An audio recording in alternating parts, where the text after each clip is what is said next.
Sveiki, esu Dovilė, dažnai vadinama garbanota. Kūryba ir dizainas yra mano aistra ir profesija.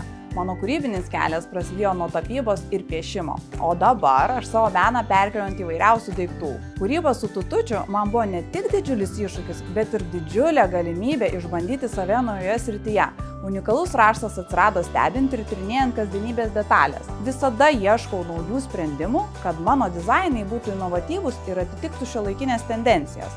Nors šio rašto kūrimas vyko gana sklandžiai, tačiau kiekvienas projektas neša savus iššūkius. Tai gali būti techniniai apribojimai arba poreikis perteikti savo idėją aiškiai ir įtaigiai. Mano vežimėlio dizainas išsiskiria ryškumu, kontrastingumu ir unikaliu charakteriu.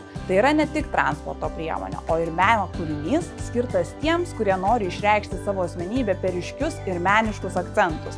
Kuriant dizainą šiam vežimėliui, aš galvojau apie žmones, kurie vertina meną ir meilę, o tuo pačiu noriu, kad jų kasdienybė būtų ir spalvinga, ir išraiškinga.